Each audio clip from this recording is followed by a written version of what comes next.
Young ছেলেরা বাবা মজা লেছে। দেখেন গত বছরে বহরমপুরে জালসা করছিলাম নিয়াল্লিশ পাড়াতে। তো যখন আমি বেরোলাম না, তো বেরার পরে কিছু যুবক ছেলেরা দাঁড়িয়ে আছে এক রাস্তার পাশে, আর কিছু মহিলারা দাঁড়িয়ে আছে ওই রাস্তার পাশে। মধ্যে দিয়ে রাস্তা, এদিকে বেড়া ছেলে, এদিকে মেয়ে ছেলে। তো আমি রাস্তা দিয়ে বাবা 4 চাকা নিয়ে বেরিয়ে আসছি। আর তখন গরমের টাইমটা জানলাটা খুলেছি বাবা, যে হাওয়া ঢুকে ফিরফির করে। গোটা সুরুল বাবা বক্তব্য দেখে ঘেমে গেছে। তো আমি জানলাটা খুলে দিয়েছি। খুলে দেওয়ার পরে তো কিছু যুবক ছেলেরা বলছে, দেখ মহিলাটা কত ঠোঁটে লিপস্টিক দিয়েছে। তা আর একটা যুবক ছেলে বলছে, ওকে দেখতে খুব সুন্দর লাগছে রে। তা আর একটা যুবক বলছে, ওকে যদি একবার কিস করতে পারতাম। জোরে কর নাউজুবিল্লাহ। জি, এইরকম যুবক ছেলেরা ব্যবহার করে। তারপরে কিছু কিছু যুবকেরা বাবাজি রাস্তাতে একটা সুন্দরী মেয়ে যদি দেখে, তো ওই যুবকটা বলে, দেখো রাস্তাতে কত সুন্দর একটা মাল যাচ্ছে, মাল। আরে বোকা, তুমি রাস্তার মহিলাকে মাল বলেছো, তাহলে তোমার মাকে তুমি মাল বললে, তোমার বহিনকে তুমি মাল বলেছো, তোমার আত্মীয়কে তুমি মাল বলেছো না, বলেনি গো? হ্যাঁ, আজকে তুমি রাস্তার মহিলাকে যদি সম্মান দাও, তোমার বোনকেও, ছেলেরা তোমার বোনকে সম্মান দিবে। আর তুমি যদি মহিলাকে সম্মান না দাও, তোমার বোনকে কেউ যুবক ছেলেরা সম্মান দিবে না। তাই মায়েদেরকে বলতে চাই, ভাইদেরকে বলতে চাই, আর কিছু কিছু মায়েদের দোষ আছে জানেন। এমন বামন টাইট টাইট জামা পরবে, যুবকদের মাথা খারাপ হবে। এই বাবা বাংলাদেশে দেখা গেল একজন বাবা যে 15 বছরের মহিলাকে 7 জনাতে ধর্ষণ করেছে। কেন এই ধর্ষণটা বাড়ছে? কেন? মহিলাদের খারাপ পোশাকের জন্য, মহিলাদের খারাপ খারাপ ড্রেস পরার জন্য। আজ মহিলারা যদি, প্রত্যেকটা মহিলা যদি পর্দার আড়ালে চড়তো, জীবনে কোনোদিন বাবাজি এইরকম কাজ হতো না। কিছু কিছু বাপেরা বলছে যে 4টে বেটি বিয়েতে হবে না, 5টা বেটি বিয়েতে হবে না।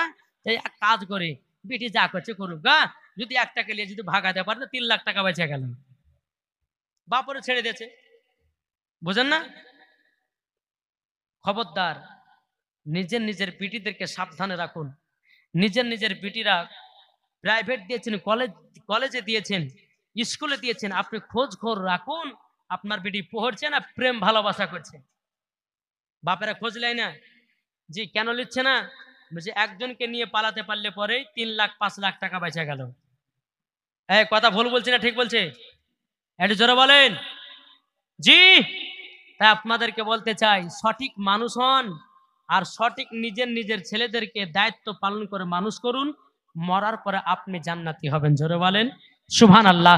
একজন বেটাকে যদি কোরআনের শিক্ষা দিতে পারেন, একজন বিটিকে যদি কোরআনের শিক্ষা দিতে পারেন, কাল কিয়ামতের ময়দানে বাপের মাথাতে থাকবে নুরানি একটা টুপি, আর মায়ের শরীরে থাকবে নুরানি একটা চাদর। দুনিয়ার মানুষেরা বলবে, আল্লাহ এরা দুনিয়াতে কি কাজ করেছিল যাদেরকে সম্মানে রাখা হয়েছে? আল্লাহ বলবে, শোনো, দুনিয়াতে একজন তার সন্তানকে কোরআনের শিক্ষা দিয়েছে, তার সন্তানকে নামাজের শিক্ষা দিয়েছে, তার সন্তানকে ভালো পথে নিয়েছে, তার বিটিকে পর্দাতে রেখেছে, তার বিটিকে কোরআন শিক্ষা দিয়েছে, তার বিটিকে হাদিসের শিক্ষা দিয়েছে। তারই জন্যে তার বাপ মায়ের সম্মান এই রকম বেড়েছে। তাহলে বলুন বাবাজি মুসলমান সোনা মানিক, তাহলে আমরা করতে চাই কি চাই না? এখন বেরাদার ইসলাম এখনকার অনেক মানুষকে দেখা যায় বেটা বেটিকে বাবাজি শিক্ষা দিচ্ছে, বাবাজি ড্যান্সার বানাচ্ছে, ড্যান্সার। এখন এই যে দেখছেন না, ফেসবুক বলেন, আপনার ইনস্টাগ্রাম না কি বলছে একটা, হ্যাঁ ইনস্টাগ্রাম না কি একটা বলেন, শর্ট ভিডিও ছাড়ে ভাইরাল হয়েছে। তারপর বাবাজি টিকটক, তারপরে বেরাদ ইসলাম এই যে কিছু কিছু মুসলমান ঘর মহিলারাও ইনকাম করার জন্য বাবাজি এতে নেমে পড়েছে। আমি তাদেরকে বলতে চাই, মা এ ভাই যুবক আপনাদেরকে বলি, নিজের নিজের বিটিদেরকে সাবধানে রাখুন। এটা কিয়ামতের আলামত। প্রত্যেকটা মহিলা, প্রত্যেকটা যুবকেরা কাজ ছেড়ে দেবে, কাজ করবে না, শুধু ইউটিউব ফেসবুক মেতে থাকবে। আর এটাই হচ্ছে একটা কিয়ামতের আলামত। এই কিয়ামতের আলামত থেকে আমাদেরকে সকলকে সরে থাকতে হবে।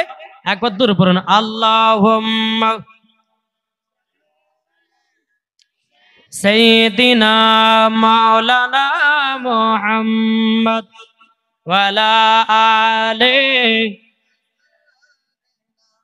মাওলানা মোহাম্মদ যদি পর্দা করো গো তোমাকে সুন্দর লাগবে গো, যদি নামাজ পড়ো গো তুমি জান্নাত পাবে গো, যদি কোরআন পড়ো গো চেহারা সুন্দর হবে গো।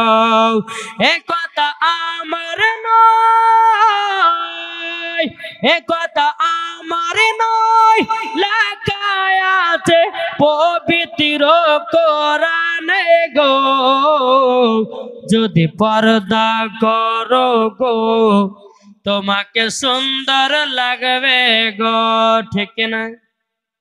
জি, তাহলে নিজের নিজের বেটা পিড়িদেরকে পর্দাতে রাখেন। একজন মহিলা বাবাজি তার বেটাকে নিয়ে খতম করতে গেছে, কুল খতম। কুল খতম মানে জানেন তো কি গো? জানেন না? কুল খতম মানে কি? যারা মারা যায় 4 দিনে 5 দিনে কুল খতম করে কি করে না? করে। তো ওই কুল খতমে তার বেটাকে নিয়ে খতম করতে গেছে। তো বেটাটা বলছে মা মুদবো, কি বলছে? বলছে মা মুদবো। মা বলছে আরে এদিকে আয়, তুই এই কথা বললি কেন? এতগুলি মানুষ আছে, শোন তোকে একটা কথা বলি, তোর যখন পেশাব চাপাবে তখন বলবে যে মা আমি গান গাহাবো। কি গাহাবে? এটা জোরে বলেন না। বেটাকে বলছে বেটা তোর যদি পেশাব চাপাতে বলি যে মা আমি গান গাবো, তোকে পেশাব ফেলে চলে আসবো? ছোট্ট বাচ্চা, আর মা যেটা ছোট থেকে শিখে দেবে সেটা শিখবে নাকি? তো 3 বছর পরে কিন্তু সৌদি আরব থেকে বাচ্চাটার আব্বা বাড়িতে এসেছে, আর সেই দিনই বাবাজি পাশের বাড়িতে একজন মানুষ মারা গেছে। এটা ওদের বাড়ি, মরার বাড়ি হচ্ছে পাশে। তো স্ত্রী বলছে স্বামী গো, স্বামী আমার 3 বছর পর আসলেন, একটু সুখের দুঃখের গল্প গাইতাম, ভালো কি মন্দ তা তো আর হলো না। এক কাজ করেন, আপনি আমার বেটাকে নিয়ে থাকেন, আপনি আমার বেটাকে নিয়ে থাকেন, আমি একটু মরার বাড়িতে গেলাম। আর বুঝতেই পারছেন কেউ যদি মারা যায় একবার লম্বা লাইন ধরে এলো মায়েরা, কোথায় গো খালা, বলো অমুক জনা মরেছে তো মরা দেখতে যাচ্ছি। এরা শুধু মরাই দেখে, জিন্দা দেখে না, ঠিক না? তো বাবাজি, তো বিবু বলছে এক কাজ করেন আমার বেটাকালে রাতের বেলা থাকেন, আমি সকালবেলা চলে আসবো। ঠিক আছে যাবি তো যা। বাপ বেটা বিছানে বাবা শুয়ে আছে রাতের বেলা। এখন গভীর রাত্রে বেটা বলছে আব্বা গান গাহাবো। ধ্যাৎ! পাশের বাড়িতে মানুষ মারা গেছে, হচ্ছে গান গাহাবে মানে? চুপচাপ শো। আবার কিছুক্ষণ পরে বলছে আব্বা গান গাজো। এই তোকে মানা করলাম না, তুই গান গাহাবি? পাশের বাড়িতে মানুষ মারা গেছে আর তুই বলছে গান গাহাবো? কোন চুরি করে নামাজ হবে না? চলুন, যেই মহিলারা হাতে চুরি পড়ে, কাচের চুরি পড়া যাবে, তামার চুরি পড়া যাবে, প্লাস্টিকের চুরি পড়া যাবে, সোনার চুরি পড়া যাবে, চাঁদির চুরি পড়া যাবে। তাহলে কোনটা পড়া যাবে না? সিটি কল্টের একটা চুরি পাওয়া যায় না? আমার মায়েরা ভালো জানে সিটি কল্টের চুরি। এই সিটি কল্টের চুরি যদি কেউ হাতে পড়ে নামাজ পড়ে তো নামাজ হবে না। তাই মায়েদেরকে বলছে মা হাতে সিটি কল্টের চুরি কেউ পড়বেন না। মা আপনারা কানে সিটি কল্টের যত রকমের আপনার কানের দুল টুল আছে বলবো মা পড়বেন না। তাহলে কি পড়বেন? সোনা পড়েন, চাঁদি পড়েন, কোনো অসুবিধা নাই। কাঁচের চুরি পড়ে নামাজ হবে, সিটি কল্টের চুরি পড়া চলবে না। তারপরে একটা হিন্দু মহিলারা দেয় হাতে একটা শাখা, বলে না শাখার মতো, এখন মুসলমানের ঘরের মেয়েরাও ওই শাখা দিচ্ছে হাতে। খবরদার মা, হাতে কখনো শাখা দিবেন না। জি, এ শাখা পিনে যদি নামাজ পড়েন তো নামাজ হবে না। তাহলে একটা ক্লিয়ার হলো। দ্বিতীয় নাম্বার হচ্ছে যে শাড়ি পরে নামাজ পড়া হবে কি হবে না? মায়েদেরকে বলো মা শাড়ি সরি, হ্যাঁ গরিবের মেয়ে চাঁদি পড়বে, চাঁদি পড়তে পারবে না, চাঁদির দাম কত বাবাজি মুসলমান? এবং কিনার মধ্যে আর একটা কিন্তু ভাগ আছে। কোনোটা সিটি গোল্ডের আছে, কোনোটা আবার কিন্তু বাবাজি তামারও থাকে, থাকে কি থাকে না? জি, গরিবের বিটি, গরিবের বিটি হলে তো কি হলো, গরিবের বিটি এখন কেহ নাই, সবাই বড় লোক, নাই গো, গরিবের বেটি কেহ নাই এখন, নাহলে ভিক্ষা করে নিয়ে আসার করে তো কানে দুল থাকবে, নাকি বলছেন? হ্যাঁ। তো বেরাদার ইসলাম মহাদা সামানিকরাম, তাহলে দ্বিতীয় নাম্বার বললাম যে শাড়ি, অনেকে মহিলা আধ আধ খালি মহিলা যারা আছে না, দেখবেন শাড়ি পরে, তো বাবা যে ওইদিকের আসলে এদিকে, ওদিকের আসলে এদিকে, ওদিকের আসলে ওদিকে, তাতে গেল মা, শাড়িটা আপনি পরতে পাবেন, কিন্তু শাড়ি কিন্তু মুসলমানের মেয়েরা পরে না, এই শাড়িগুলো পরেছে কারা? হিন্দু মহিলারা। মুসলমানদের জন্য পোশাক হচ্ছে চুড়িদার, কি বললাম? মুসলমানদের মেয়েদের জন্য চুড়িদারটা ব্যবহারটা করা ঠিক, কিন্তু এখন মহিলারা বাবাজি সকাল সকাল শাড়ি পরছে, তবে শাড়ি পরাতে যায় না সেটা বলছি না আমি, শাড়ি পরেন, নমাজও পড়েন, কিন্তু চতুর্দিকে ঢাক ঢুক করে নমাজটা পড়তে হবে। এখন আপনি মহিলা যারা আছে আল্লাহ একবার করেছে, এখন এই কোহিনা দেখা যাচ্ছে, কোহিনা দেখা যাচ্ছে, তাহলে নমাজ মাকরু হবে। কোন মহিলা যদি বাবাজি শরীরের অঙ্গ প্রত্যঙ্গ কোনো জিনিস দেখা যায় তো নমাজ মাকরু হবে। তার জন্য মা শাড়িতে নমাজ না পড়ে আপনি চুড়িদার পরেন। আর যেটা নাইটির কথা বলছিলাম, নাইটির মধ্যে দুইটা ভাগ আছে। এক নম্বর হচ্ছে গোল নাইটি, পুরো হাতালা, আর দ্বিতীয় নম্বর হচ্ছে ভাড়া নাইটি, হাফাতা। যেটা ভাড়া নাইটি হাফাতা আছে ওই নাইটিটা পড়বেন না, মায়েদেরকে বলছি, যেটা ভাড়া নাইটি হাফাতা ওই নাইটিটা পড়বেন না। যেটা গোল নাইটি পুরো হাত আছে ওই নাইটিটা পরে আপনি নামাজও পড়তে পারবেন। নাইটি গোল, নাইটি গোল, গোল নাইটি পুরো হাত থাকবে যেগুলা, ওই নাইটিতে আপনি নামাজও পড়তে পারবেন। আর ওই নাইটি গেলে পড়লে শরীরটা ভালো ঢাকা থাকে না, ঢাকা থাকে না? জি। তো গোল নাইটি পুরো হাত আছে ওই নাইটিটা পড়বেন, ফাড়া নাইটি হাফাতা ওই নাইটিটা পড়বেন না। যদি কাউরে ঘরে ফাড়া নাইটি থাকে তো ঠান্ডা আসছে, জামাইয়ের জন্য ক্যাথা বানাতে লাগেন সকাল থেকে, নাকি বলছেন? বোঝাতে পেরেছি? জি। তাহলে বাবাজি একটা হলো চুড়ি, একটা হলো শাড়ি, 3 নম্বর নাইটি, 4 নম্বর কি বলেছিলাম? হ্যাঁ, কলব দেওয়া, ঠিক মনে আছে গো, সুবহানাল্লাহ। এখনকার মহিলারা বাবাজি মাথা কাপড় দেয় না, কাপড় দিচ্ছে না, আর যখন মাথার চুল বাবা পাকছে তখন কাপড় দিচ্ছে, আছে না নাই? মাকে বলো মা, যেই মহিলারা মাথার কাপড় দিয়ে চলেন না তার স্বামীর কিন্তু হায়াত কমে যায়। এটা আমার কথা নয়, এটা কোনো মুহাদ্দিস মুফতির কথা নয়, এটা হচ্ছে কার কথা? এটা হচ্ছে বাবাজি আমার নবী মুস্তাফার কথা। কোন মহিলা যদি মাথাতে কাপড়, মাথার উপরে কাপড় দেওয়া বন্ধ করে দেয় তো জেনে নিতে হবে তার স্বামীর হায়াত কমে যায়। তাই বলে সকালবেলা স্বামী বিবিতে যখন মাথার কাপড়, দেখেন এই ওয়াজটা করেছিলাম মালদা হাতে, তো সকালবেলাতে ওয়াজি তার 2 দিন পরে কিন্তু তার বউকে খুব পিটা পিটেছে। মহিলাটা ফোন করেছে, হুজুর আপনি এমন কথা বলে গেলে, একটু মাথার কাপড় যদি ফেলিও রাখি তো স্বামী দেশে মারছে, যেখানে কিসালাম আছে, যে আপনি বলে গেছেন যে মাথার কাপড় যদি পরে যেতে স্বামীর বেলা হায়াত কমে যায়, তো ও বলছে যে তুই মাথা কাপড় ফেলবি কেন, আমার হায়াত কমে গেল। বুঝতে পারলেন না? জি। মাথার কাপড় রাস্তার পথে বাড়িয়েছেন, হ্যাঁ, মাথাকে ভালো করে ঢেকে নেবেন, মাথার কাপড় সব সময় রাখবেন। বেরাদুল ইসলাম মা ফাতেমা রাদিয়াল্লাহু তাআলা আনহা জীবনে কোনোদিন মাথা থেকে কাপড় নামাতেন না, জোরে বলেন সুবহানাল্লাহ। তাহলে বোঝা গেল, তাহলে মায়েদেরকে বলতেছে মা, মাথাতে কলপ অনেক মহিলারা করে। এখন তো মহিলারা বাবা যে 4-5টা রং করছে, একটা ঘোড়া কালার, একটা সাদা কালার, একটা খয়েরি কালার, একটা কালো কালার।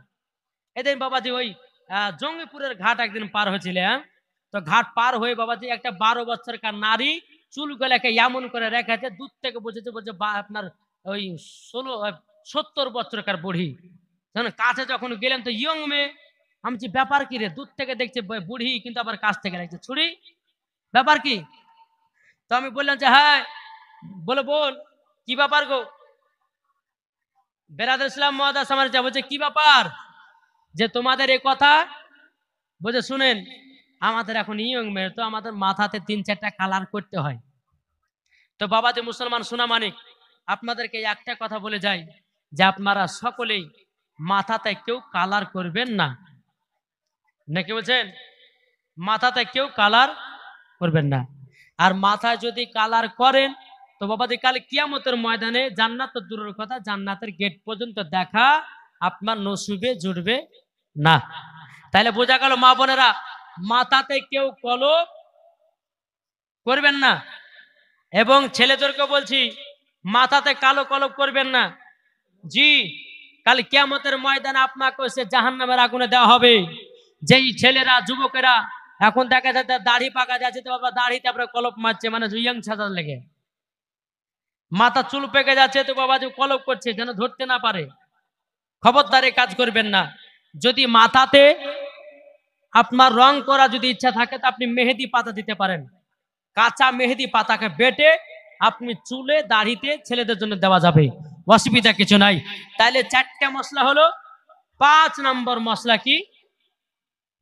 5 নম্বর মশলা, স্বামীর পকেট থেকে টাকা চুরি করা যাবে কি যাবে না? ঠিক কিনা?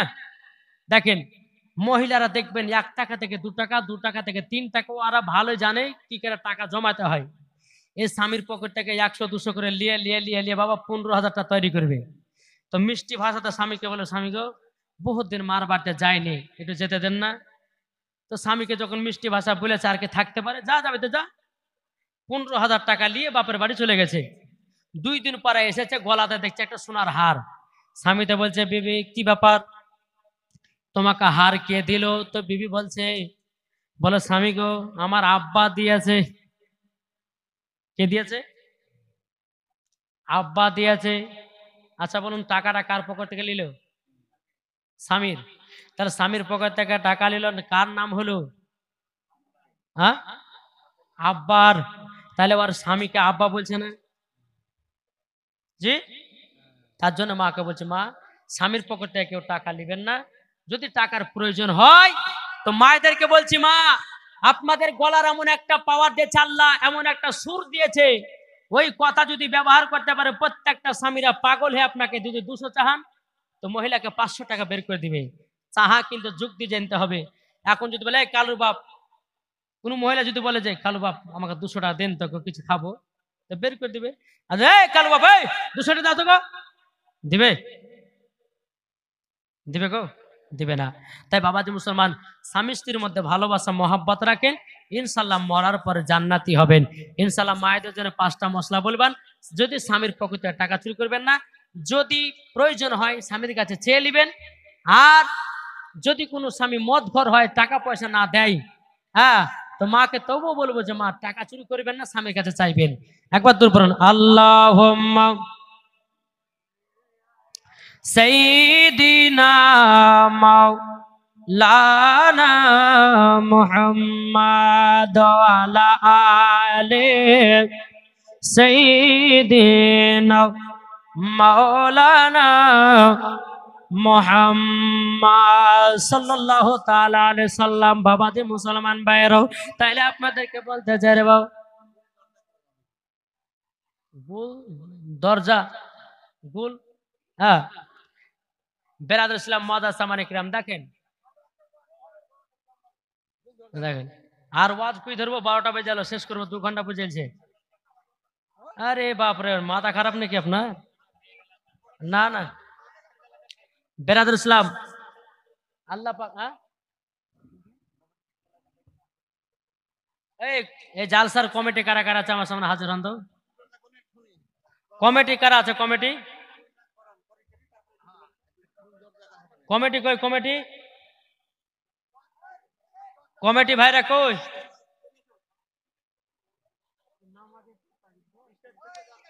এই কমিটি ভাই গেলে ডাকা। ওই সংবিধান কমিটি ভাই